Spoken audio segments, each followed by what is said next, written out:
السلام علیکم، welcome to my channel novel memories. Listeners, آج میں ناول خوشبو کا سفر کی ایپیسوڈ 7 ریڈ کرنے جا رہی ہوں۔ چلیں شروع کرتے ہیں۔ بس یہیں روک لو۔ ٹیکسی کی پچھلی سیٹ سے کڑکدار آواز ابھری تو تعمیل ارشاد میں ڈرائیور نے اتنی جلدی سے بریک لگائے کہ سب کو ایک بار تو جھٹکا لگا ہی۔ اللہ کی پناہ، اس طرح روکتے ہیں گاڑی کو؟ کیا یہاں کراچی میں کوئی اصول قاعدہ نہیں ٹیکسی ڈرائیور کے لیے؟ وہ بری طرح بگڑی۔ ٹیکسی ڈرائیور کان لپیٹے سنے گیا۔ دل تو چاہا کہ انہی سے درخواست کرے کہ وہ اسے بریک لگانے کا درست طریقہ سمجھا دیں آگے آ کر، مگر اس کے جواب میں وہ جو اس کا حشر کر سکتی تھیں اس کا اندازہ وہ اس پون گھنٹے کی ہمراہی کے بعد کر سکتا تھا۔ ویسے اماں، ماشاءاللہ آپ کی یادداشت بہت اچھی ہے، چاہے کتنے ہی عرصے بعد ماموں کے گھر آؤ آپ بالکل ٹھیک پتے پر پہنچا دیتی ہیں۔ آگے ڈرائیور کے ساتھ والی سیٹ پر بیٹھا لڑکا بشاشت کے ساتھ بولا۔ ماں سے بات کرتے ہوئے وہ پورا فرما بردار محسوس ہوتا تھا اور صاف ظاہر ہوتا تھا کہ ساری عمر اس نے وہی کیا ہوگا جو انہوں نے حکم دیا ہوگا۔ خیر سے ایک ہی میرا بھائی، اللہ اس کی 1000 سال عمر کرے، اس کا پتہ تو دل پر نقش ہے میرے، بھولنے کا سوال ہی نہیں پیدا ہوتا۔ ٹیکسی ڈرائیور اس اثناء میں سامان نکال کر گیٹ کے آگے رکھنا شروع ہو چکا تھا۔ 2 سوٹ کیس، ہولڈ آل، ایک بڑی سی باسکٹ میں دیگر اشیاء کے ساتھ دکھائی دیتا اسٹیل کا ناشتے دان اور ہرے رنگ کی برنی میں سے اٹھتی دیسی گھی کی مہک۔ پیسوں کا حساب میں کروں گی، تم کہاں بٹوا کھول کر کھڑے ہو گئے؟ انہوں نے کرایہ دینے کی نیت سے بٹوا نکالتے ہوئے بیٹے کو ایک بار پھر جھڑکا۔ ہاں بھائی، کتنے پیسے بنے مجھے بتاؤ، لیکن بالکل ٹھیک۔ ٹیکسی والا جو اب تک دل بھر کر حیران پریشان ہو چکا تھا، سٹ پٹائے ہوئے انداز میں ان کو دیکھنے لگا۔ کرایہ تو پہلے ہی طے ہو گیا تھا اماں جی، 500 روپے۔ وہ تو تم نے کہے، ہم نے تھوڑی مانے ہیں۔ ایک شہر سے دوسرے شہر لائے ہو کیا؟ غضب خدا کا، ایک ہی شہر میں کسی جگہ آنے جانے کا اتنا کرایہ؟ وہ اپنے بٹوے کو مضبوطی کے ساتھ پکڑے کھڑی تھیں۔ فاصلہ تو دیکھیے اماں، اور پھر پیٹرول کتنا مہنگا ہے۔ کینٹ اسٹیشن سے لا رہا ہوں، اتنے تو بنتے ہی ہیں۔ وہ نسبتاً بامروت تھا اور ان کی عمر کا لحاظ بھی برت رہا تھا۔ بھائی تم تو کچھ بولو، میں نے پہلے ہی بتا دیا تھا کہ 500 بنیں گے، پھر اماں جی کیوں؟ بچے کو کیوں بیچ میں لا رہا ہے؟ میں بات کر تو رہی ہوں۔ انہوں نے تڑپ کر تیسرے فریق کو کیس سے خارج کیا۔ اتنے تو میں نہیں دوں گی، کم کر کے بتا۔ ایک فطری سے غصے کو اس نے بمشکل دبایا۔ اب میں کیا کہوں؟ 450 دے دیں۔ وہ ان ہاتھوں کی ٹائپ کو سمجھ چکا تھا اور اس رہائشی علاقے میں کھڑے ہو کر ایک عورت سے جھگڑنے میں کچھ فائدہ نہیں تھا۔ اس نے ایک نگاہ دمسادے کھڑے فرزند پر ڈالی اور بیزاری سے بولا، چلیں 450 دے دیں، بات ختم کریں، مجھے دیر ہو رہی ہے۔ کوئی 450 نہیں، یہ لو 400، اور یہ بھی بہت ہیں، بس ختم بات۔ وہ پیسے اسے تھما کر اپنے سامان کی طرف متوجہ ہو چکی تھیں۔ دیر بھی ہوئی، من چاہا کرایہ بھی نہ ملا۔ ٹیکسی ڈرائیور واپس جا چکا تھا۔ گیٹ تو بجا، محمود اختر اور یہ سامان کم بہت کتنی دور رکھ کیا گیا؟ اٹھاؤ اسے۔ انہوں نے خود بڑھ کر ٹوکری اٹھانی چاہی تو اتنی دیر سے چپ چاپ کھڑی لڑکی نے جلدی سے ان کے ہاتھ سے لے لی۔ اماں پتہ نہیں سب لوگ گھر پر ہیں بھی یا نہیں، ہم نے اطلاع بھی تو نہیں کی تھی کہ کون سی گاڑی میں آ رہے ہیں۔ محمود اختر دروازہ بجا چکا تھا اور پلک جھپکتے ہی وہ تینوں لوگ اس چھوٹے سے صحن میں آ کھڑے ہوئے تھے جہاں 2 اطراف کیاری میں بیلا مہک رہا تھا۔ عبدالعزیز ابھی کسی کام سے اندر آئے تھے۔ میری آپا کہہ کر جو گلے لگے تو باقی سب ابھی تک انتظار میں تھے کہ وہ ہٹیں تو باقی سب بھی گلے ملنے کا فریضہ انجام دے لیں۔ امینہ بیگم نے اس وقفے میں افشاں اور محمود اختر کو نمٹایا۔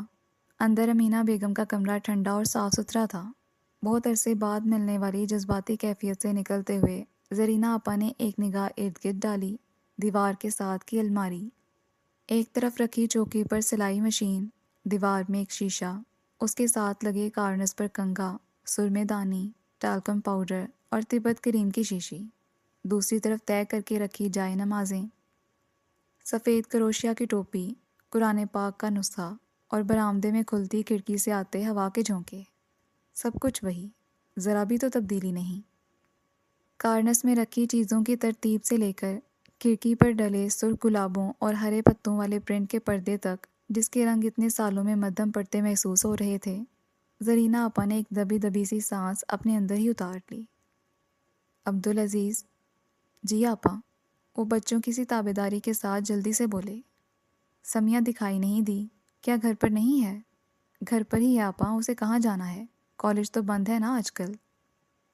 وہ جلدی سے بولے اور ساتھ ہی ایک جتاتی ہوئی نگاہ امینہ بیگم پر ڈالی جو فوراً ہی اٹھ کر باہر نکل گئیں۔ اپنے کمرے میں ہوگی، خبر نہیں ہوئی شاید آپ کے آنے کی، اس چھوٹے سے گھر میں جہاں ایک نگاہ میں سارے کا جائزہ لیا جا سکتا تھا۔ ان کی دی گئی صفائی قابل اعتماد تھی بھی یا نہیں؟ باہر سمیہ کے کمرے کا دروازہ ہلکے ہلکے بجاتے ہوئے امینہ بیگم کو بجا طور پر احساس ہو رہا تھا کہ ان کی پریشانیوں میں اضافے کے دن شروع ہو چکے تھے۔ کیا ہے امی، سونے تو دیا کریں۔ دروازہ ایک جھٹکے سے کھلا تھا، بکھرے بکھرے سے بال، ادھ کھلی سی آنکھیں، دوپٹہ ندارد۔ حلیہ ٹھیک کرو جلدی، تمہاری پھوپھی آ گئی ہیں، آ کر سلام کر لو۔ مصیبت، اس نے بے ساختہ ہی ماتھے پر ہاتھ رکھا۔ میں نہیں جا رہی کہیں سلام ولام کرنے، چڑ ہے مجھے اس ساری فیملی سے، آپ کو پتہ ہے پھر بھی۔ اس کی جھنجھلاہٹ نئی نہیں تھی۔ سمیہ، خدا کے لیے۔ انہوں نے اندر آ کر دروازہ بند کیا۔ میری خاطر بیٹا، تھوڑی سی برداشت پیدا کر لو، چند دن کی بات ہے، کون سا وہ ہمیشہ یہاں رہ جائیں گی؟ مگر یہ دن جیسے میں کہتی ہوں ویسے ہی گزار لو، مجھے مت ذلیل کروانا۔ امینہ بیگم کے لہجے میں اتنی لجاجت تھی کہ اس جیسی بدلحاظ بھی چپ سی ہو گئی۔ شاباش میری بچی، اپنا موڈ بس ٹھیک رکھو اور کوئی بھی بات اب ایسی نہ ہو۔ اس کی خاموشی سے انہیں اتنا تو حوصلہ ملا۔ جائیں آپ، میں آ رہی ہوں۔ بیڈ پر پڑے دوپٹے کو شانے پر پھیلاتے ہوئے وہ ہلکے سے بولی تو امینہ بیگم شکر کا کلمہ پڑھتی ہوئی باہر نکل آئیں۔ سمیہ اب تک سو رہی ہے؟ کمرے میں داخل ہوتے ہی انہیں زرینہ آپا کے سوال کا سامنا تھا۔ بس 2 چھٹیاں ہیں نا، گھر میں ایسا کچھ کرنے کے لیے بھی نہیں۔ انہوں نے کوشش کی کہ سوال کی سنگینی کو کم کر دیا جائے، مگر اب کافی دن کے لیے گھر میں چیک اینڈ بیلنس کا نظام رائج ہونے جا رہا تھا۔ لڑکیوں کے لیے گھر میں کاموں کی کیا کمی، اور کام نہ بھی ہو تو سویرے اٹھنے سے گھر میں خیر و برکت رہتی ہے۔ تم دونوں میاں بیوی ماشاءاللہ اتنے عبادت گزار، بیٹی کو اتنی ڈھیل کیوں دے رکھی ہے؟ یہ دن چڑھے تک سونا تو بڑی نحوست ہے۔ سمیہ نے کمرے میں داخل ہوتے ہوئے یہی جملہ سنا۔ دل تو چاہا کہ یہیں سے پلٹ جائے، مگر اس چھوٹے سے کمرے میں اسے دیکھا جا چکا تھا۔ لو آ گئی میری بیٹی، تمہارا ہی ذکر ہو رہا تھا۔ اسے کھینچ کر گلے لگاتے ہوئے وہ اپنی کہی بات پر ذرا بھی شرمندہ نہیں تھی۔ اتنی پیاری شکل اللہ نے دی ہے، صفات بھی تو ویسی ہی پیدا کرو۔ نصیحت گو اب بھی ساتھ تھی، مگر لہجہ قدرتی طور پر محبت سے لبریز ہو رہا تھا، مگر وہ مروتاً مسکرائی تک نہیں۔ دل میں پہلے ہی ان کے لیے گنجائش نہیں تھی، اب مزید کھٹا ہو رہا تھا۔ اتنا سارا سامان کتنا عرصہ رہیں گی آخر؟ یہاں سے وہاں تک رکھے ان کے سامان پر اس نے ایک نگاہ ڈالتے ہوئے اندازہ لگانا چاہا، اور دوسری نگاہ محمود اختر کے چہرے پر اٹھی جہاں بڑی اشتیاق بھری مسکراہٹ تھی۔ حبیث کہیں کا، اس نے دل ہی دل میں لتاڑا، اور اس کی قہر آلود نگاہوں کا ہی اثر تھا جو محمود گھبرا کر دوسری طرف دیکھنے لگا۔ اب آپ آئی ہیں تو اس کی تربیت پر توجہ دیں، ہم تو بس لاڈ پیار ہی کرتے آ رہے ہیں اپنی بیٹی سے۔ عبدالعزیز ہنستے ہوئے بہن کی مزید حوصلہ افزائی کر رہے تھے۔ میں بالکل ٹھیک ہوں ابا، کوئی خرابی نہیں ہے مجھ میں، اور نہ کسی تربیت کی ضرورت ہے، وہ قدرے اونچی آواز میں بول اٹھی۔ انداز میں صاف جتاتی سی لاتعلقی تھی۔ لو، اب برا من آ گئی۔ زرینہ آپا نے کھینچ کر سمیہ کو پھر سے کندھے سے لگا لیا۔ اپنی بہن افشاں کو دیکھو، اتنا کام کرنے پر بھی سارا دن ڈانٹ کھاتی ہے مجھ سے، پھر بھی مجال ہے ہوں تو کر جائے۔ افشاں، خود کو ان کی گرفت سے چھڑاتے ہوئے سمیہ کو اتنی دیر میں پہلی بار افشاں کا خیال آیا۔ تبھی کمرے کے دروازے میں اس کا چہرہ نمودار ہوا۔ کس وقت وہ کچن میں جا کر چائے بھی بنا لائی تھی۔ ایک تھکا دینے والے سفر کے بعد بھی وہ حشاش بشاش تھی۔ ارے سمیہ، چائے کی ٹرے میز پر رکھ کر وہ سمیہ سے آ لپٹی۔ دونوں ماں بیٹی کا اظہار محبت یکساں تھا، اور وہ اس لپٹائے چپٹائے جانے والی محبت سے شدید الرجک۔ وہ کسی سے بھی اتنی فری نہیں ہو سکتی تھی، اور یہ لوگ جو اس کے قریب آنے کے لیے کسی اجازت کے طلبگار نہیں تھے، سخت ناقابل برداشت تھے۔ تم نے کیوں چائے بنائی؟ سمیہ بنا لیتی، تھوڑی دیر تو آرام کر لیتی بٹیا۔ امینہ بیگم افشاں کے چائے بنا کر لے آنے پر شرمندہ ہو رہی تھیں، حالانکہ سمیہ کے خیال میں اس کی قطعی ضرورت نہیں تھی۔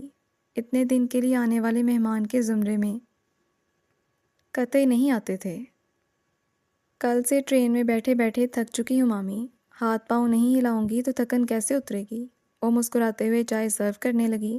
سمیہ کے امی ابا دونوں ہی افشاں کی تعریف کر رہے تھے۔ انہیں اس طرح کی مینٹیلٹی جتنی پسند آتی تھی سمیہ کو اچھی طرح اندازہ تھا۔ اور یہ سگڑ بی بی افشاں اس کچے پکے گھر میں سارا دن کرتی کیا ہوگی سوائے دوڑ دوڑ کے کام کرنے کے؟ ایک طنزیہ مسکراہٹ سمیہ کے لبوں پر ابھری۔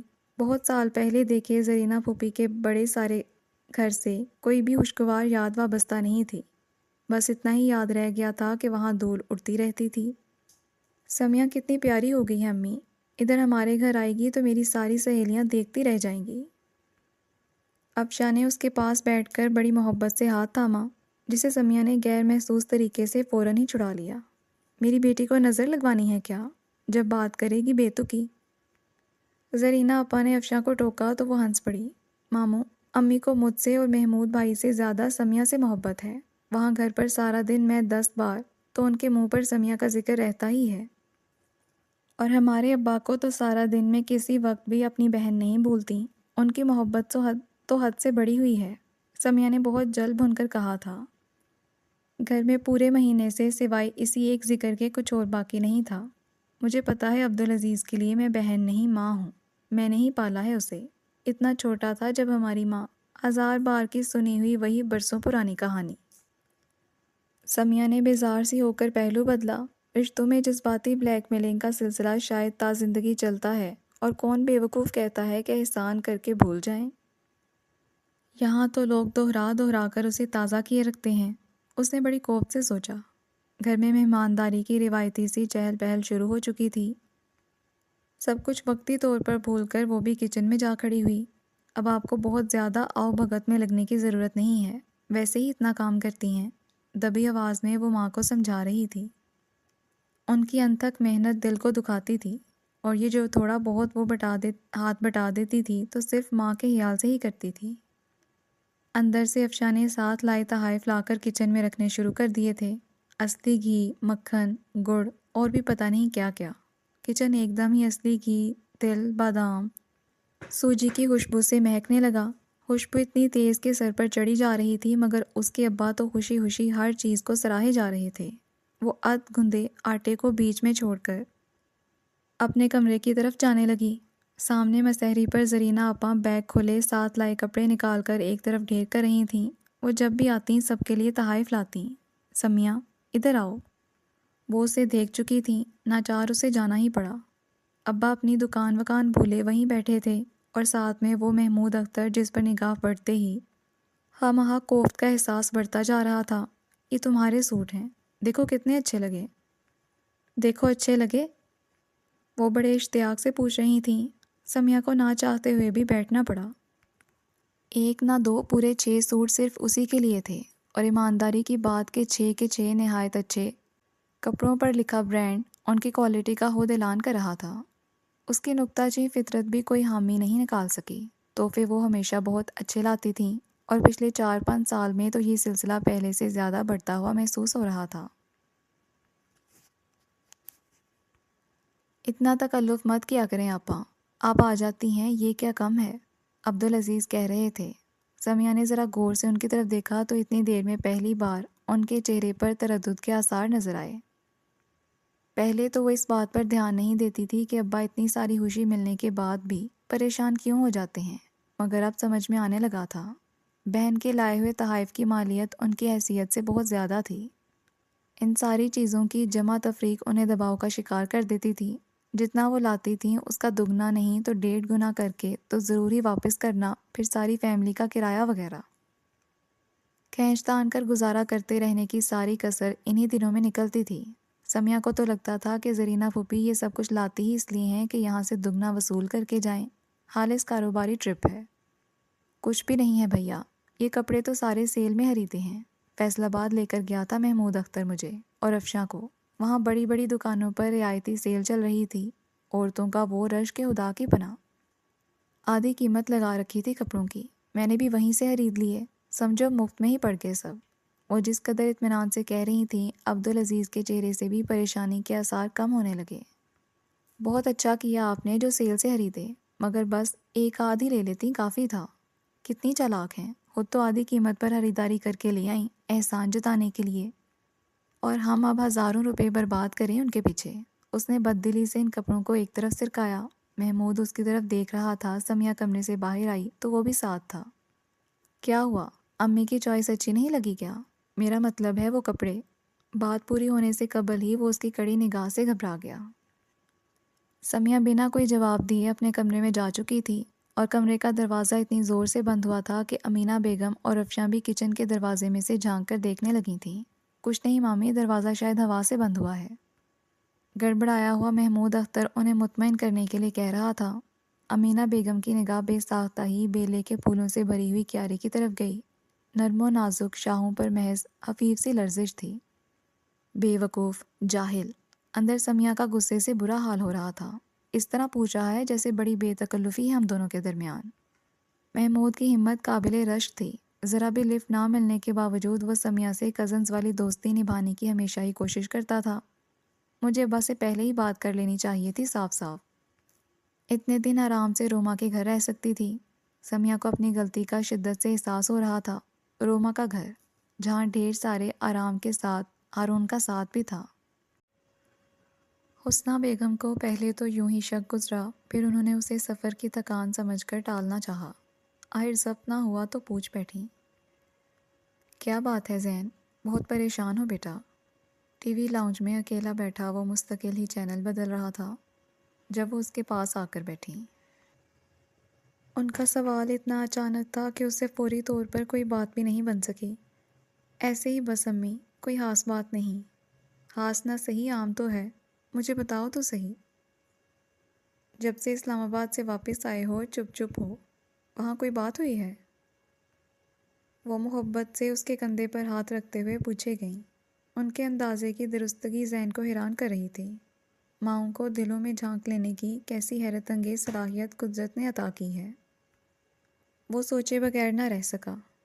کوئی آفس کی پریشانی ہے یا پھر رضا؟ اس کے چہرے پر نگاہیں جمائے وہ بڑے یقین سے کہہ رہی تھیں۔ شاید وہ ان سے زندگی بھر کچھ بھی نہیں چھپا پائے گا، وہ باتیں بھی جو وہ ان سے صرف اس لیے چھپانا چاہتا ہے کہ انہیں تکلیف سے بچا سکے۔ ایک گہری سانس اپنے اندر اتارتے ہوئے اس نے صاف صاف بات کرنے کے لیے خود کو تیار کیا۔ زارا کی شادی کے لیے ہمیں بہت جلدی نہیں کرنی چاہیے، ابھی تھوڑا سا وقت اور لے لیں۔ حسنہ بنا کچھ کہے اس کے چہرے کو دیکھے گئیں، لیکن چہرے کے تاثرات میں جو تبدیلی آئی تھی وہ بڑی نمایاں تھی۔ زین کو اسی بات کا خدشہ تھا۔ کوئی خاص بات نہیں ہے، لیکن مجھے ایسا لگتا ہے بہتر ہوگا کہ ابھی اس سلسلے کو کچھ عرصے کے لیے ٹال دیں۔ ابھی کون سی اس کی عمر نکلی جا رہی ہے؟ جان بوجھ کر وہ اپنے انداز میں بے پرواہی برت رہا تھا، مگر پھر بھی اس کی بات میں چھپی معنی ہیزی جوں کہ توں تھی۔ رضا نے ایسا کچھ کہا ہے تم سے؟ یا پھر تمہیں اس کی کوئی بات بری لگی ہے؟ صاف صاف بتاؤ مجھے۔ انہوں نے جیسے کسی اور بات پر دھیان ہی نہیں دیا تھا۔ کسی نے مجھ سے کچھ نہیں کہا، یہ تو میں اپنی ایک رائے دے رہا ہوں۔ اب جب بات چڑھ ہی چکی تھی تو انہیں کوئی نہ کوئی تسلی بخش جواب دینا بھی ضروری تھا۔ اتنے سال سے رضا اسلام آباد میں اکیلا ہی رہ رہا ہے۔ میرا خیال ہے کہ یہ وقفہ بڑھا کر ہمیں اس کے نزدیک آنے کی کوشش کرنی چاہیے تاکہ اسے بہتر طور پر جان سکیں۔ اپنے طور پر تو اس نے بڑی بردباری سے ایک جواز پیش کیا تھا، مگر انہوں نے جیسے فوراً ہی بین السطور میں چھپے معنوں کو پکڑا تھا۔ اس کا مطلب ہے کہ تم وہاں سے رضا کی طرف سے غیر مطمئن ہو کر واپس آئے ہو۔ اس کا رویہ تمہارے ساتھ اچھا نہیں تھا، یا پھر اس کی عادات و اطوار زیادہ بگڑ گئی ہیں؟ مجھے وہ کچھ بدلا بدلا سا لگا ہے۔ کافی عرصے اکیلے رہ کر انسان بے پرواہ ہو ہی جاتا ہے، تو اس کا یہ مطلب کہاں ہے کہ وہ بگڑ بھی گیا ہے؟ وہ ہلکے سے مسکرایا۔ اور اگر آپ اس طرح بات بات پر پریشان ہونے لگیں تو میں آپ سے کوئی مسئلہ کیسے ڈسکس کروں گا؟ انہوں نے بہت غور سے اس کا چہرہ دیکھا اور اس بات میں سر ہلایا۔ بچپن سے ہی وہ ان سے بے حد قریب تھا۔ چھوٹا سا تھا تب سے ہر بات ان سے شیئر کرنا ضروری سمجھتا تھا۔ چھوٹی چھوٹی خوشیاں، پریشانیاں جو شاید اس وقت اتنی اہم نہیں تھیں، مگر اسے ان کے بے حد قریب لانے کا سبب بنی۔ وہ ماں تو تھی ہی، دوست بھی بنتی چلی گئیں، اور دوستی کے اس اعتبار کو سلامت رہنا ہی چاہیے تھا۔ میں پریشان نہیں ہوں، لیکن اگر تمہیں کچھ غلط محسوس ہوا ہے تو اس طرح نظر انداز تو نہیں کیا جا سکتا نا بیٹا۔ زارا کے بھائی ہو تم، اس کی بھلائی کے لیے ہی سوچو گے۔ اندر اٹھتی گہری فکر کو دباتے ہوئے انہوں نے خود کو نارمل کیا۔ آپ ابو سے بات کیجئے گا، بلکہ میں خود ہی ان سے بات کر لوں گا کہ ابھی فی الحال اسے ٹال ہی دیں۔ ان کے رد عمل سے وہ خاصا مطمئن ہوا تھا۔ اسلام آباد سے آئے ہوئے اسے آج دوسرا دن تھا اور ان 24 گھنٹوں میں ہی حسنہ بیگم نے اس کی پریشانی کو بھانپا تھا۔ زین کو ان سے زیادہ کوئی بھی نہیں جانتا تھا۔ وہ بظاہر کتنا بھی بے پرواہ نظر آتا ہو، ان کے اور زارا کے لیے بے حد حساس تھا۔ سو اب جو وہ زارا کی شادی کی مخالفت چاہے وقتی طور پر ہی صحیح کر رہا تھا تو ضرور کوئی بڑی وجہ تھی، اور جلد یا بد دیر وجہ بھی سامنے آ جاتی۔ وہ لوگ تو بہت جلدی کر رہے ہیں، روزانہ ہی فون آ جاتا ہے تمہارے تایا ابو کا کہ جلد سے جلد تاریخ رکھ لی جائے۔ انہوں نے زین کی طرف دیکھتے ہوئے رضا کے والد کا حوالہ دیا۔ کہنے دیجیے انہیں، کوئی زبردستی تھوڑی ہے۔ ہم اگر ایک بات پر سٹینڈ لیں گے تو تایا ابو کو بھی ماننی ہی پڑے گی۔ زین نے بے پرواہی سے سر کو خفیف سی جنبش دی۔ اور تمہاری بڑی پھپھی انہیں کون سمجھا سکتا ہے؟ ان کا بس چلتا تو کب کا زارا کو یہاں سے رخصت کروا چکی ہوتی۔ خدشات ایک نہیں کئی تھے۔ تو کی رحمت ساری عمر بہن بھائیوں کے جتنا زیر اثر رہے تھے، ناممکن تھا کہ وہ ان کی یا زین کی بات ڈھنگ سے سننا بھی گوارا کر لیتے۔ میں نے کہا نا آپ مجھ پر چھوڑ دیں، یہ کوئی ایسی بڑی بات نہیں، میں دیکھ لوں گا۔ اپنی بات کہتے ہوئے وہ اٹھ کھڑا ہوا۔ میں ذرا ماموں کے ہاں کا چکر لگا کر آتا ہوں، سب لوگ بہت یاد آ رہے ہیں۔ زارا کو بھی لے جاؤں ساتھ؟ وہ چلتے چلتے رک کر پوچھنے لگا۔ نہیں، اسے رہنے دو، آج رات کے کھانے پر تمہارے ابو نے کچھ دوستوں کو بلایا ہوا ہے۔ انہوں نے منع کیا تو اس نے اصرار بھی نہیں کیا۔ جو مسئلہ اسے روما سے ڈسکس کرنا تھا، اس کے لیے زارا کی غیر موجودگی بہتر تھی۔ اسے لاؤنج میں ہی مل گئی۔ آس پاس 2-4 ڈائجسٹ بکھیرے وہ انہی میں سے کسی ایک کے مطالعے میں مصروف تھی۔ بیکاری کو بڑی عمدگی کے ساتھ سیلیبریٹ کیا جا رہا ہے۔ اس کے نماغ پر تھوڑا سا حیران بھی ہوا تھا۔ روما رسالہ بند کرتے ہوئے ہلکے سے مسکرائی۔ کیسے ہو؟ ایک ہفتے سے غائب تھے۔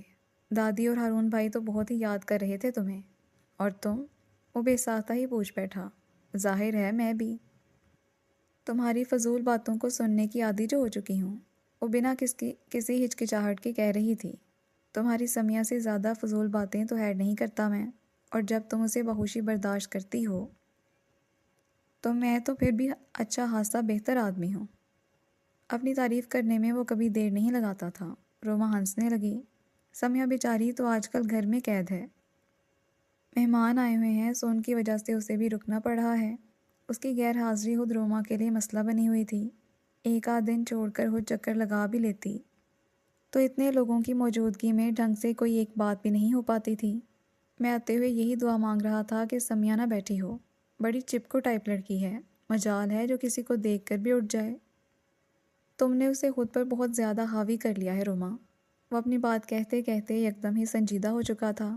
روما سمیہ کو دیے گئے خطاب پر برا بھی نہ منا سکی۔ وہ مجھ سے بہت محبت کرتی ہے زین، اور انسان محبت میں ہی تو حق جتا سکتا ہے۔ سمیہ بھی ایسے ہی کرتی ہے۔ تمہاری مرضی، میں نے جو محسوس کیا وہی کہا ہے۔ میں ذرا دادی سے مل کر آتا ہوں، تم سے بہت ضروری بات کرنی ہے۔ ہاتھ میں پکڑا شاپر اسے تھماتے ہوئے وہ فوراً ہی دادی کے کمرے کی طرف مڑ گیا۔ روما نے شاپر کھول کر دیکھا تو اس میں بے حد رنگوں والا سوٹ رکھا تھا۔ یہ اسی کے لیے تھا۔ زین جب بھی شہر سے باہر جاتا تو اس کے اور زارا کے لیے ضرور ہی کچھ نہ کچھ لے کر آتا۔ اس وقت جو ضروری بات کا سسپنس وہ کریٹ کر کے گیا تھا، اس خوبصورت سوٹ پر بھی زیادہ خوش نہیں ہونے دے رہا تھا۔ پتہ نہیں کیا بات ہے۔ وہ اسی سوچ میں الجھی کچن میں چائے کا انتظام دیکھنے چلی گئی۔ زین چاہے روز بھی چکر لگاتا اس کی خاطر مدارت ضرور ٹھہرتی تھی، مگر آج اس نے خلاف عادت صرف چائے کے کپ پر ہی اکتفا کیا۔ جلدی بتاؤ زین، مجھے سخت گھبراہٹ ہو رہی ہے۔ روما کی بتابی اب عروج پر پہنچ چکی تھی۔ تم بھی آخر ہماری امی کی ہی بھتیجی ہو، انہیں بھی بس گھبرانے کا موقع چاہیے۔ بات بتاؤ پلیز، وہی بتانے آیا ہوں۔ زین نے صوفے کی پشت سے ٹیک لگائی۔ روما نے نوٹ کیا اتنی دیر میں وہ پہلی بار فکر مند نظر آ رہا تھا۔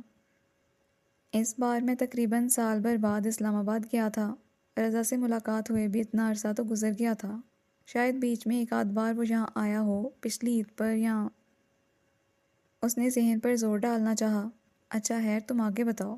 روما کو اب ایک ایک پل بھاری ہو رہا تھا۔ شک تو مجھے کافی عرصے سے تھا۔ اس کا کوئی فون، نہ کوئی اور کانٹیکٹ۔ وہ صرف زارا کا منگیتر ہی نہیں، ہمارا سگا تایا زاد بھائی بھی ہے۔ اور پھر ہمیں چھوڑو، زارا کے لیے اس کی ایسی لا تعلقی۔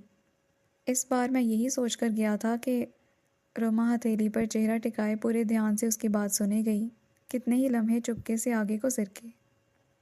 اور اب مجھے یقین ہے کہ رضا زارا سے شادی نہیں کرنا چاہتا ہے، اور اگر دباؤ میں آ کر ایسا کر بھی لیتا ہے تو یہ محض مجبوری کا سودا ہوگا۔ زارا کی زندگی برباد ہو کر رہ جائے گی۔ اللہ نہ کرے۔ وہ جو بہت دیر سے خاموش تھی بے ساختہ ہی کہہ اٹھی، اللہ نہ کرے جو زارا کی زندگی برباد ہو۔ وہ اتنی اچھی ہے کہ رضا بھائی کو جلد ہی خود احساس ہو جائے گا اپنی غلطی کا۔ اس کی آنکھوں میں ہلکی سی نمی تھی۔ مفروضوں پر زندگی کا کھیل نہیں کھیلا جاتا روما، اور جو کوئی ایسا کرتا ہے وہ بے وقوفوں کی جنت میں رہتا ہے۔ رضا میں آئی تبدیلی میں اپنی آنکھوں سے دیکھ چکا ہوں۔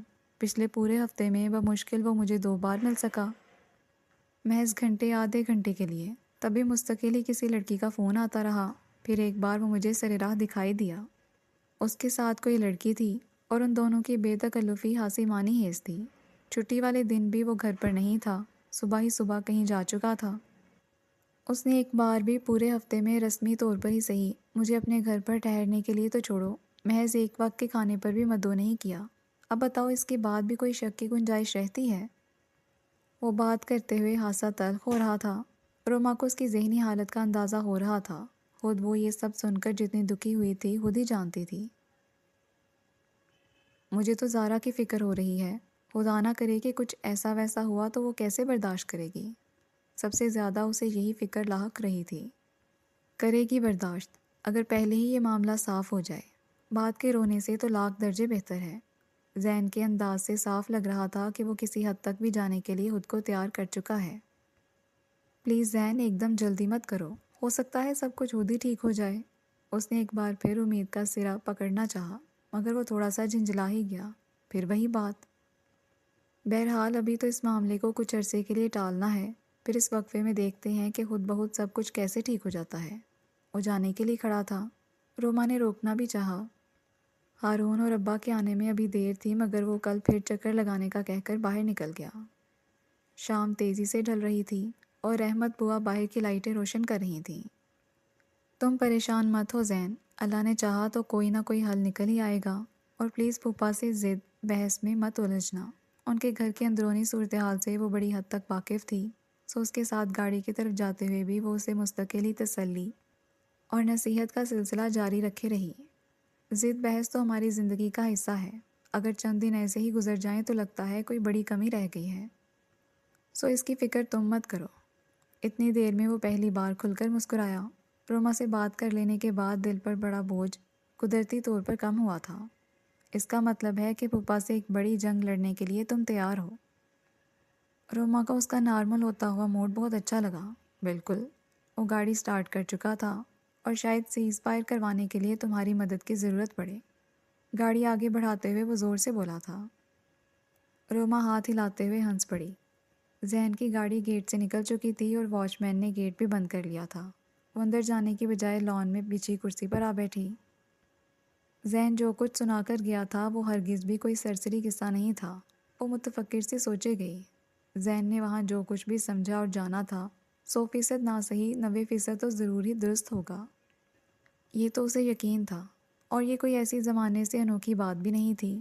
لوگوں کے بارے میں بے حد محدود تجربے کے باوجود ڈرامے، رسالے، دوستوں سے کالج میں سنے قصے، سبھی میں اس نے مرد کی فطرت کے اس روح کو کہیں نہ کہیں پایا تھا۔ اچھی بھلی بیوی، گھر بار کی موجودگی میں انہیں راہ بدلنے میں ہچکچاہٹ نہیں ہوتی تھی، تو یہ تو ابھی ایک کچا بندھن ہی تھا۔ رضا نے بھی ادھر ادھر تاک لگائی ہے تو کیا حیرت، مسئلہ تو زارا کا تھا۔ لمحے سے بھی کم وقفے میں وہ روما کی نگاہوں میں زارا کا چہرہ گھوما۔ اس کی گلابی رنگت، خوبصورت براؤن آنکھیں اور دلکش شرمیلی مسکراہٹ، سب پر ہی رضا کے نام پر ایک انوکھی چمک دوڑتی تھی۔ نوعمری کے اولین دنوں سے وہ یہ نام اپنے ساتھ سنتی چلی آ رہی تھی، اور پھر اس 3 سال پہلے دھوم دھام سے ہونے والی منگنی کے فنکشن سے اس رشتے کی باقاعدہ تصدیق بھی ہو چکی تھی۔ شاید کوئی بھی اندازہ نہ کر سکے کہ وہ رضا کو کتنا چاہتی ہے۔ روما نے بے چین ہو کر پہلو بدلا۔ کاش کچھ ایسا ہو جو زارا کو اس ممکنہ دکھ سے بچا سکے۔ صدقے دل سے اس نے تمنا کی۔ زین وہاں سے اٹھا تو سیدھا گھر ہی آنے کی نیت سے تھا، لیکن پھر بلا مقصد ہی بڑی دیر تک سڑکوں پر گاڑی دوڑائے گیا۔ روما کے ساتھ دل پر پڑے بوجھ کو شیئر کرنا بڑا فائدہ مند ثابت ہوا تھا۔ اب شاید وہ زیادہ بہتر طریقے سے اس مسئلے پر سوچ سکتا تھا۔ ارد گرد کا ماحول، جگمگاتی سڑکیں اور ان پر ٹریفک کا سیل رواں، سب کچھ بڑا نارمل تھا۔ زین کا موڈ پوری طرح بحال ہو چکا تھا۔ تبھی تنہائی کی ان گھڑیوں میں وہ اسے ایک بار پھر یاد آئی، بڑی ادا بڑی تمکنت کے ساتھ ایئرپورٹ کے باہر ہجوم میں سے گزرتی ہوئی۔ اس کا ٹکراؤ، لبوں سے ادا ہونے والے چند الفاظ، ان سارے دنوں میں اس نے کتنی ہی بار اسے یاد کیا تھا۔ وہ جو کوئی بھی تھی بے حد مختلف تھی، کیونکہ مختلف چیزیں ہی آسانی سے یاد رہ جاتی ہیں۔ اس کا سٹائل، اس کا سراپا عجیب سی کشش تھی جو اپنی طرف کھینچ رہی تھی۔ وہ نظر باز انسان نہیں تھا، لیکن وہ لڑکی یقیناً مردوں کی توجہ کھینچ لینے کی صلاحیت رکھتی تھی۔ اپنی تمام تر شرافت کے باوجود زین کا دل شدت سے اسے دوبارہ دیکھنے کا آرزومند ہو رہا تھا۔ بڑا سارا بیگ خالی ہونے میں بس تھوڑی ہی دیر لگی تھی۔ چاکلیٹ کے ڈبے، پرفیومز، ڈھیر سارے کاسمیٹکس، کچھ کپڑے اور چند ایک شو پیس، جنہیں پہلے کمرے کی اکلوتی میز پر، اور پھر جگہ نہ بچی تو ادھر ادھر بیڈ کے سرہانے اور کھڑکی پر رکھی جانے لگیں۔ جمیلہ، مینا اور گڈو، تینوں کا اشتیاق قابل دید تھا۔ بس نہیں چل رہا تھا کہ کس طرح ایک ہی نظر میں سب کچھ دیکھ لیا جائے۔ کبھی یہ کھول کبھی وہ کھول۔ مینا کی دلچسپی میک اپ کے سامان میں زیادہ تھی، گڈو کی ٹی شرٹس اور چاکلیٹس کے ڈبوں میں، اور جمیلہ کی ہر ایک شے میں۔ یہ اتنی چاکلیٹ کون کھائے گا؟ کیوں نہ تھوڑی تھوڑی محلے میں بانٹ دیں، سب کو پتہ تو چلے کہ تہمینہ باہر سے ہو کر آئی ہے۔ جمیلہ کے لہجے میں بڑا جوش و خروش تھا۔ مینا اور گڈو دونوں ہی کو جھٹکا سا لگا۔ لو جی، شروع ہو گئی ان کی سخاوت۔ کیا ضرورت ہے بانٹنے کی؟ کھاتے رہیں گے آہستہ آہستہ ہمودی۔ پیسے خرچ ہوئے ہیں، کوئی فری میں تھوڑی آ گئی ہیں، ہے نا آپا؟ ان کے ہاں چھوٹے بڑے کے لحاظ کا کوئی سلسلہ نہیں تھا، اور مینا تو ویسے بھی ازحد تہمینہ کی سیکرٹری کی جگہ لے چکی تھی۔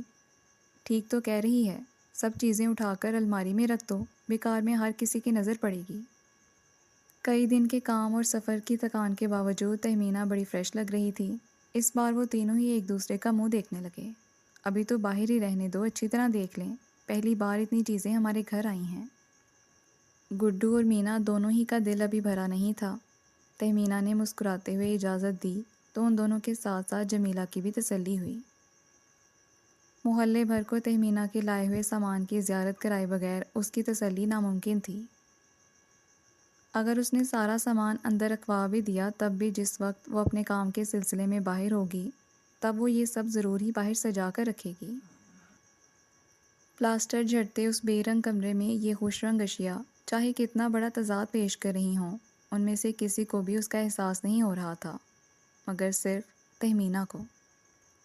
اپنی خالہ کے لیے تو تم کچھ چیزیں لائی ہوگی، وہ کون سی ہیں؟ میں الگ کر کے رکھتا ہوں۔ جمیلہ خوشی کے ان لمحات میں اپنی اکلوتی بہن کو ہرگز نہیں بھولی تھی۔ خالہ کو تو ہوا بھی نہیں لگنے دینی۔ وہ اور ان کی ندیدی اولاد خبر ملتے ہی چلے آئیں گے، لیکن ہم تو صاف کہہ دیں گے کہ آپا نے وہاں شاپنگ ہی نہیں کی، ورنہ تو وہ ساری چیزوں کا صفایا کر دیں گے۔ مینا کو خالہ سے خاصی چڑ تھی، دوسرے بہن کے بڑھتے ہوئے سٹیٹس کا احساس بھی مغرور کر رہا تھا۔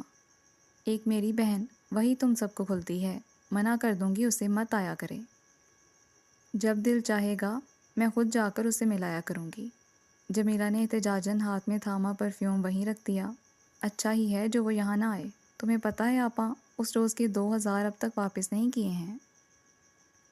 میں کتنے ہی چکر ان کے گھر کے لگا چکا ہوں۔ گڈو نے بھی ایک بر وقت یاد دہانی کروائی، اور اوپر سے وہ حالو ایک دن بولے، کیا بات ہے تہمینہ پیسے ویسے نہیں دے کر گئی ہے جو روز یہاں پیسے لینے آ جاتے ہو؟ اچھا تم نے کہا نہیں کہ ہم تو اپنے پیسے منگوا رہے ہیں؟ تہمینہ سیدھی ہو کر بیٹھی۔ کیوں نہیں کہا؟ میں نے بھی ایسی سنائی کہ یاد رکھیں گے ساری عمر۔ چھوٹے دونوں بہن بھائی اپنا اتحاد تہمینہ کے ساتھ بنا چکے تھے۔ ماں باپ کی طرف سے انہوں نے محض اس شناخت کے کہ وہ ان کی اولاد تھے کچھ بھی حاصل نہیں کیا تھا۔ یہ چکا چوند اور ترقی تہمینہ کے ہی دم سے تھی۔ ہم کسی کو کوئی چیز نہیں دیں گے، یہ صرف ہماری ہیں۔ پہلی بار تو ہمارے گھر میں کچھ آیا ہے، وہ بھی ہم دوسروں میں بانٹ دیں، یہ کوئی انصاف ہے بھلا؟ وہ دونوں تہمینہ کے سامنے اس بات کا قطعی فیصلہ چاہتے تھے۔ طویل بدحالی کے بعد دلوں میں ذرا بھر بھی گنجائش باقی نہیں رہ گئی تھی۔ تہمینہ کو ان چھوٹی چھوٹی باتوں سے جلد ہی الجھن ہونے لگی۔ جو کرنا ہے کر لینا، لیکن خبردار میرے کاسمیٹکس کے سامان کو ہاتھ مت لگانا، بہت مہنگا ہے۔ جمیلہ جو پہلے ہی دونوں چھوٹوں کی مستقل دخل اندازی پر اپنا غصہ ضبط کیے بیٹھی تھی، مہنگے کے لفظ پر ذرا چونک کر بیٹی کی طرف دیکھنے لگی۔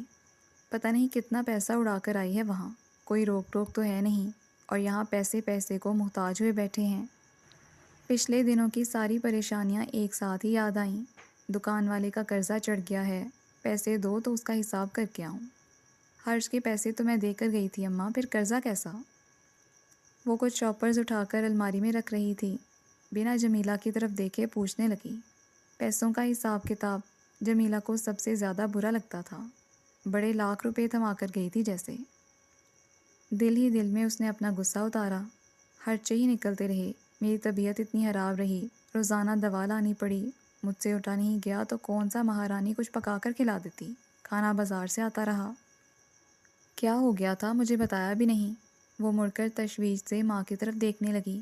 بہانہ کارگر ثابت ہوا تھا، شاید چل بھی جاتا اگر جمیلہ نے مینا کی طرف اشارہ نہ کیا ہوتا۔ کوئی طبیعت خراب نہیں تھی اماں کی، روزانہ تو بازار جا رہی تھیں، پھر ابا کو بھی دل کھول کر پیسے دیتی رہیں، ظاہر ہے ختم تو ہونے تھے۔ مینا نے اپنا حساب صاف کیا مگر بات ابھی ختم نہیں ہوئی تھی۔ اب وہاں ہوٹل پر روزانہ میز پر بیٹھ کر کھانا کھاتے ہیں ابا، ورنہ پہلے انہیں کون پوچھتا تھا؟ 2 نئے جوڑے بھی انہیں اماں نے لے کر دیے ہیں اور نئی چپل بھی۔ قربان علی پر نوازشات کرتے ہوئے جمیلہ بالکل بھولی رہی کہ گھر میں تہمینہ کے 2 بڑے پکے جاسوس بھی موجود ہیں۔ اماں، تہمینہ اپنا کام ادھورا چھوڑ کر دوبارہ بیڈ پر اس کے نزدیک آ بیٹھی۔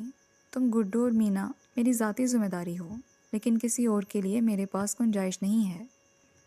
یہ پیسے میں بہت محنت سے کما رہی ہوں، اور کبھی نہیں چاہوں گی کہ یہ پیسہ کسی بے حس ناکارہ نشئی شخص پر ضائع ہو، اور جس شخص نے اولاد کے حوالے سے کبھی کوئی ایک ذمہ داری پوری نہ کی ہو۔ اس کا کوئی حق نہیں بنتا کہ وہ میری کمائی میں سے حصہ دار بنے۔ تہمینہ کا لہجہ سرد اور چہرے پر بڑی گہری لاتعلقی تھی۔ جمیلہ کو پتہ تھا کہ وہ باپ سے کتنی سخت نفرت کرتی ہے، پھر بھی ہر بار جب وہ اس کے لیے ایسا کچھ کہتی تو دل کو ضرور ہی دھکا سا لگتا تھا۔ کیا کروں، اس کی حالت پر رحم آتا ہے، اس کا بھی دنیا میں اور ہے ہی کون؟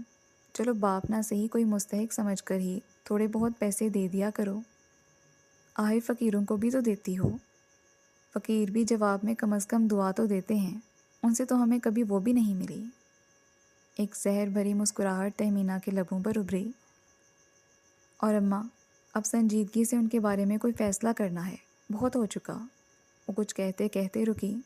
جمیلہ کو اندازہ تھا کہ وہ کیا کہنے والی ہے۔ اتنے عرصے سے وہ پوری کوشش کر کے اس موضوع کو ٹال رہی تھی، مگر آخر کب تک؟ تہمینہ نے ایک نگاہ دونوں بہن بھائی پر ڈالی۔ وہ اب چاکلیٹ کے ڈبے کھولنے میں مصروف ہو چکے تھے۔ میں نے یہاں تک پہنچنے کے لیے بے حد محنت کی ہے، میرے پاس کچھ بھی تو نہیں تھا، تعلیم، نہ پیسہ، نہ خاندانی بیک گراؤنڈ۔ مجھ جیسی لڑکیاں تو اس فیلڈ میں بہت آسانی سے اندھیروں کی نظر ہو جاتی ہیں، لیکن میں نے ایسا نہیں ہونے دیا۔ کوئی شخص اندازہ نہیں کر سکتا کہ میں کس تکلیف سے گزری ہوں۔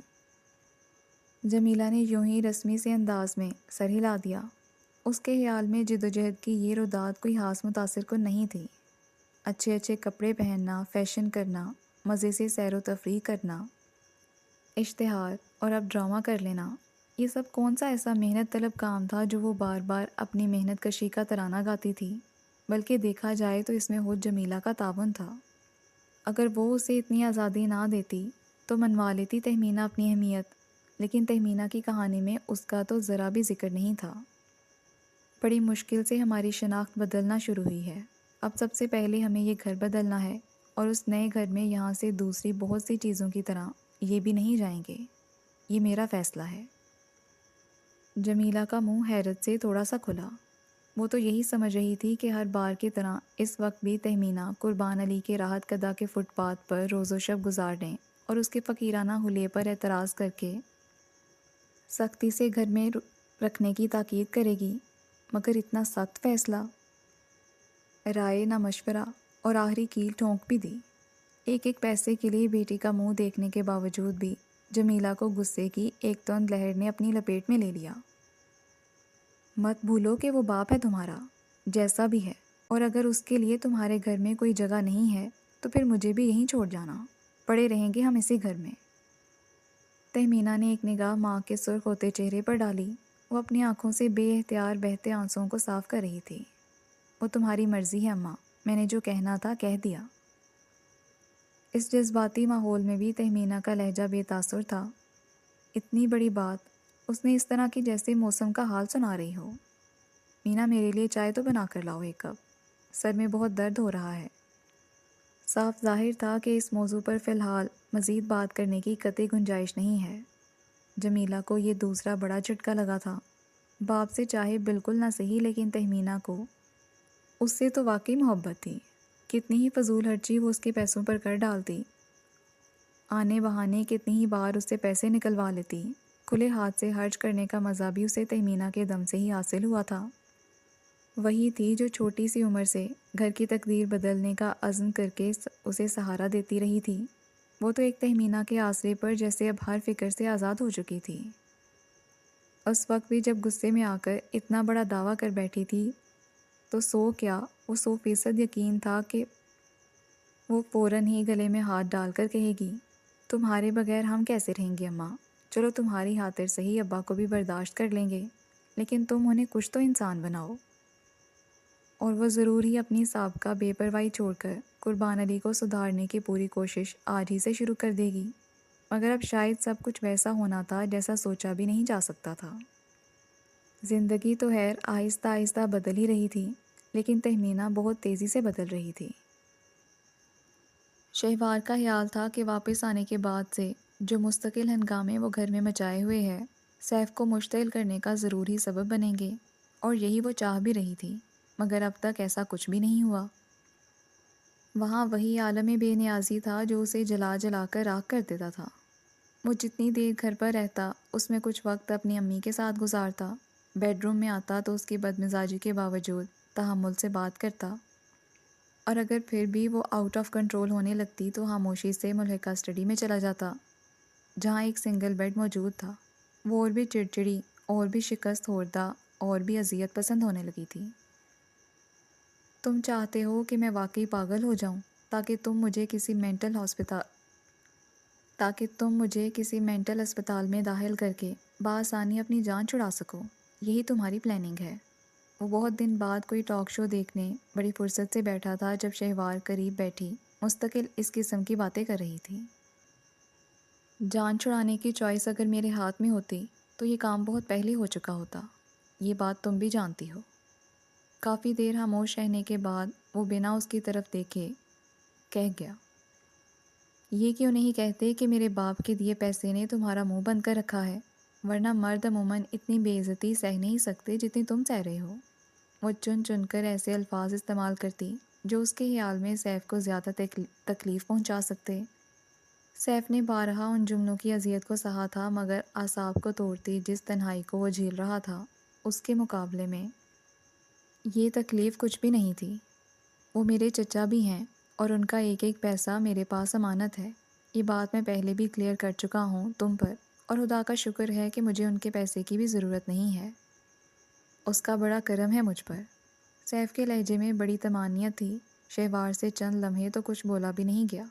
حقیقت یہی تھی، شہوار کو اچھی طرح پتہ تھا کہ اس کا پروڈکشن ہاؤس زبردست بزنس کر رہا تھا، اور اپنے مرحوم والد کی چھوڑی ہوئی جائیداد کا بھی وہ اور کینیڈا میں بیٹھی اس کی اکلوتی بہن ہی وارث تھے، مگر اس کی بالادستی کو آسانی سے مان لینا آسان نہیں تھا۔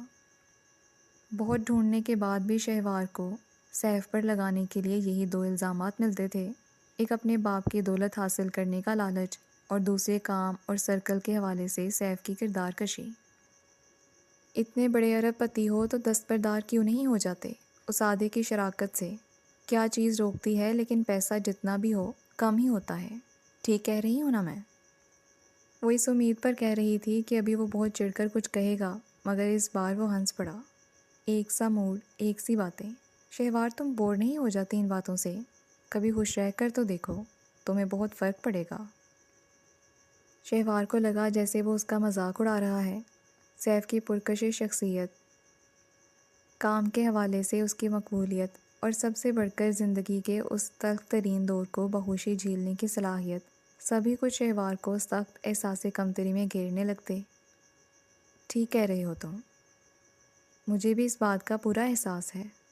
اپنے کمپلیکسز میں گھری وہ بڑی بے رحمی سے حساب بے باک کرنے پر اتر آئی، مگر کیا کروں، فرضی طور پر خوش ہونا آیا ہی نہیں، اور کیسے آ سکتا ہے جب میں حقیقی خوشیوں کو بہت قریب سے دیکھ چکی ہوں، بہت قریب سے۔ اس کے لہجے میں یادوں کے حوالے سے بڑی عجیب سی کیفیت اتر رہی تھی۔ سیف کے ہاتھ کی گرفت پکڑے ہوئے ریموٹ پر خود بہت سخت ہوئی۔ جس حوالے سے وہ بات کر رہی تھی، غیرت کا تقاضا تو یہی تھا کہ اپنا سارا تحمل برداشت ایک طرف رکھ کر اس کا ایک بار تو دماغ درست کر ہی دے، مگر وہ ساکت سی نگاہوں کے ساتھ ٹی وی اسکرین کو گھورے گیا۔ محروم تو تم ہو، یوں ہی بہلاووں میں زندگی بسر کرنے پر مجبور ہو۔ تمہیں تو یہاں چٹکی بھر بھی کچھ نہ ملا سیف الاسلام۔ اس نے سیف کے چہرے پر اترتے رنگ کو بھی دیکھا تھا، اور اس کی اندرونی کشمکش سے وہ بھی انجان نہیں تھی، لیکن اسے کبھی ذرا سا بھی یہ خوف محسوس نہیں ہوتا تھا کہ وہ غصے میں آ کر کیا کر سکتا ہے۔ نمک چھڑکنے کا کام انجام دیے جاتی، اور پھر اس کی مستقل گہری ہوتی خاموشی سے ہار مان کر جھنجھلاتی ہوئی میدان سے ہٹ جاتی۔ اس وقت بھی وہ سیف کی ٹی وی پروگرام سے توجہ کو ختم نہیں کر پائی تھی۔ اصل میں تمہیں مجھ میں کوئی دلچسپی ہے ہی نہیں، اس لیے تمہیں میری کسی بات سے کوئی فرق نہیں پڑتا ہے۔ جب تمہیں سب پتہ ہے پھر کیوں اپنی انرجی ویسٹ کرتی ہو؟ رات کافی ہو گئی ہے، آرام کرو۔ اس بار وہ اس کی طرف مڑ کر دیکھ رہا تھا۔ نرم لہجہ اور الفاظ کے باوجود اس کے چہرے کی سرد مہری تحقیر کا احساس دلا رہی تھی۔ شہوار کا دل کسی وقت شدت سے چاہتا تھا کہ وہ پورا آسائش گھر کو ٹھوکر سے اڑا کر کہیں دور نکل جائے، ایسی جگہ جہاں سیف الاسلام کی شکل تو کیا، اس کا نام تک سنائی نہ دے۔ اس کے لیے یہ مشکل بھی نہیں تھا۔ ایک بنے بنائے محفوظ و معمون سیٹ اپ کو پل بھر میں تنکے کی طرح اڑا دینا اس کے لیے کوئی نیا تجربہ تھا بھی نہیں۔ وہ بہت پہلے ایک بار یہ کر چکی تھی، اور آج بھی خود کو اپنے اس اقدام پر حق بجانب سمجھتی تھی۔ اس کے نزدیک زندگی محض اپنی شرائط پر جینے کی شے تھی، اور آئندہ کبھی وہ پھر کچھ ایسا تو ضرور ہی کرے گی جو ان سب کو ہلا کر رکھ دے۔ جلتی تڑپتی وہ ان سب سے بدلے چکانے کی منصوبہ بندی کرتی تھی، جو اسے زخم پہنچانے میں 1% بھی ذمہ دار نہیں تھے۔ ہارون کو روما کے رزلٹ آنے کی خبر آفس میں ملی تھی۔ اس کے سٹاف کے ایک صاحب کا بھائی کسی اخبار میں جاب کرتا تھا۔ ہارون نے انہی کو روما کا نمبر دیا تھا۔ وہ بیچارے خصوصی طور پر جا کر اخبار کے آفس سے رزلٹ کی کاپی لے کر آئے تھے۔ اس نے دانستہ روما کو اطلاع نہیں کی تھی۔ معلوم تھا جتنی دیر میں وہ رزلٹ معلوم کر پائے گا، وہ دہل دہل کر اپنا کتنا ہی ہون خشک کر لے گی۔ سیکنڈ ڈویژن کے کالم میں روما کا رول نمبر انڈر لائن کر کے وہ ڈھیر ساری مٹھائی کے ساتھ گھر پہنچا تو وہاں سمیہ بھی موجود تھی۔ آج وہ کئی دن بعد ادھر آئی تھی، اور محمود اختر اور افشاں کے ہاتھوں بخشی بوریت کا ازالہ ایک نئی فلم دیکھ کر رہی تھی۔ ہارون کے بے وقت گھر آنے پر وہ شاید روما سے زیادہ چونکی تھی، ہاتھوں میں مٹھائی کے ڈبے اور چہرے پر خوشی کی جگمگاہٹ۔ عام طور پر خود پر سنجیدگی طاری رکھنے والا ہارون کا یہ انداز بڑا منفرد سا محسوس ہو رہا تھا۔ سمیہ چند لمحوں کے لیے تو بڑے دھیان سے اس کی طرف دیکھے گئی۔ وہ بڑی محبت سے روما کو کندھے سے لگاتے ہوئے مبارکباد دے رہا تھا، جو اس اچانک ملنے والی خوشخبری پر بالکل ہکا بکا تھی۔ دادی، رحمت بوا، گھر کے دوسرے ملازمین سبھی پلک جھپکتے میں لاؤنج میں سمٹ آئے تھے۔ محض سیکنڈ ڈویژن میں پاس ہو جانے پر بھی وہاں ایسی گرم جوشی کا اظہار تھا جیسے روما نے یونیورسٹی میں ٹاپ کیا ہو۔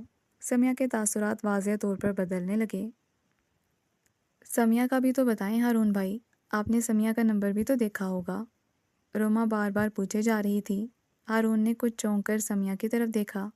سچی بات تو یہ تھی کہ اپنے ایکسائٹمنٹ میں اسے سمیہ کا خیال تک نہیں آیا تھا، اور نہ ہی اس کے پاس سمیہ کا نمبر تھا۔ یہ بات اس نے کہہ بھی دی۔ کوئی بات نہیں، وہ ہلکے سے مسکرائی۔ اخبار کا صفحہ اب اسی کے ہاتھ میں تھا۔ میں نے دیکھ لیا، فرسٹ ڈویژن ہے، سرسری سے انداز میں کہتے ہوئے اس نے اخبار واپس ہارون کی طرف بڑھایا تو وہ کچھ جھجک سا گیا۔ سمیہ کے انداز میں، اس کی نگاہوں میں کچھ ایسا تھا جو اسے مستقل چونکا رہا تھا۔ تمہاری تو فرسٹ ڈویژن آنی ہی تھی، اور دیکھ لینا کالج میں تو تمہاری ہی فرسٹ پوزیشن ہوگی۔ روما کی خوشی کا ٹھکانہ نہیں تھا۔ دادی نے بھی محبت سے گلے لگایا، ہارون نے بھی مبارکباد دی تو اور رحمت بوا، جنہیں اب سمیہ کی آمد سب سے زیادہ کھلنے لگی تھی، انہوں نے بھی اس کے سر پر دعا کے ساتھ ہاتھ رکھ دیا تھا، مگر کچھ بھی تو اس پر پرمسرت موقع پر دل کو حقیقی خوشی کے احساس سے ہمکنار نہیں کر رہا تھا۔ اس کی خاموشی کو روما نے محسوس کر لیا تھا، اور سیدھی سیدھی بات جو اس کی سمجھ میں آ رہی تھی وہ یہی تھی کہ شاید وہ ٹاپ 3 پوزیشن میں سے کوئی نہ لینے کی وجہ سے اداس ہے۔ بہت اچھے نمبر آئے ہوئے ہوں گے تمہارے، دیکھ لینا، اور پوزیشن تو بعض وقت محض چند نمبروں سے بھی رہ جاتی ہے، تو اس سے کون سا خاص فرق پڑتا ہے۔ سمیہ کی تسلی کے لیے جب وہ ایسا کچھ کہہ رہی تھی تب تک ہارون اپنے کمرے میں جا چکا تھا۔ مجھے پوزیشن کی کوئی پرواہ نہیں ہے روما۔ سمیہ کی نگاہ لاؤنج میں سے اوپر کی طرف گھوم کر جاتی سیڑھیوں پر تھی، جہاں سے ابھی ابھی ہارون اوپر گیا تھا۔ میری دوسری پریشانی زیادہ بڑی ہے، اتنی کہ اگر خدا نہ کرے وہ حل نہ ہو سکی تو شاید میں زندہ بھی نہیں رہ پاؤں گی۔ خلاف معمول اس کی آواز بہت ہلکی تھی۔ روما کو اس کے غیر معمولی پن نے گھبراہٹ میں مبتلا کیا تھا۔ کیسی پریشانی سمیہ؟ مجھے بتاؤ، میں دور کروں گی تمہاری ہر پریشانی۔ وہ کھسک کر اس کے نزدیک ہو گئی۔ گھر کی کوئی بات ہے یا ان مہمانوں سے کوئی ایسی بات ہوئی؟ ممکنہ طور پر جو بھی امکان اس کے ذہن میں آیا اس نے پوچھ لیا، مگر وہ نفی میں سر ہلاتے ہوئے اٹھ کھڑی ہوئی۔ اس وقت تو نہیں، پھر کبھی بتا دوں گی، لیکن تمہیں، کیونکہ مجھے پتا ہے تم ہی وہ ہستی ہو جو میرے لیے کسی بھی پریشانی کو ختم کر سکتی ہو۔ کرو گی نا؟ کیوں نہیں؟ روما نے لمحے کا بھی توقف کیے بغیر اس کا بڑا ہوا ہاتھ تھاما۔ لیکن یہ کام جتنا جلدی ہو اتنا اچھا ہے۔ پریشانیوں کو سر پر سوار نہیں رکھا جاتا، ورنہ انسان اندر سے کمزور ہوتا چلا جاتا ہے۔ فکر نہیں کرو، میں آسانی سے کمزور ہونے والوں میں سے نہیں ہوں۔ روما سے ہاتھ چھڑاتے ہوئے وہ ہلکے سے مسکرائی۔ میں گھر جا کر یہ خوشخبری سنا دوں، وہاں بھی بہت لوگ منتظر ہوں گے۔ صاف ظاہر تھا کہ وہ اب اس موضوع پر بات نہیں کرنا چاہ رہی تھی۔ روما بھی خاموش رہی۔ گھر پہنچنے تک پورے راستے وہ اسی ایک جملے کی بازگشت میں تھی جو ہارون کے منہ سے سنا تھا۔ سوری سمیہ کا تو مجھے خیال ہی نہیں رہا، اور پھر رول نمبر بھی مجھے یاد نہیں تھا۔ گویا وہ اس کے نزدیک اتنی سی بھی اہم نہیں کہ وہ اسے کسی موقع پر یاد بھی رکھ سکے۔ کیسی ناقابل یقین سی بات تھی۔ مستقبل کے جس خاکے میں وہ 100% اپنی مرضی کے رنگ بھر رہی تھی، حد سے بڑی خود اعتمادی کے تو فعل ہی تھا، اور آج اسی خود اعتمادی کی بنیاد ہلکے سے ہلی تھی۔ سامنے گیٹ پر محمود اختر رزلٹ والا صفحہ لیے کھڑا تھا۔ اپنا نمبر بتاؤ سمیہ، میں اخبار بھی لے آیا ہوں۔ وہ بڑا پرجوش ہو رہا تھا، بلکہ گھر میں سبھی اسی ایک کیفیت میں تھے۔ ہمیں تو پتہ ہی نہیں تھا کہ آج رزلٹ آ رہا ہے۔ خدا بھلا کرے محمود کا، جو باہر سے سن کر اخبار لے آیا۔ امینہ بیگم کی بھی کسی بھی شکر گزاری میں دیر نہیں لگاتی تھیں، سو محمود اختر کی کارکردگی بھی سنانی ضروری سمجھی۔ صحن میں بچھی چارپائی پر اخبار پھیلائے وہ سب اس پر اس طرح جھکے ہوئے تھے جیسے اس میں سے سمیہ کی تصویر دکھائی دے گی۔ نمبر تو بتاؤ جلدی سے۔ میں نے دیکھ لیا ہے اپنا رزلٹ، فرسٹ ڈویژن ہے میری۔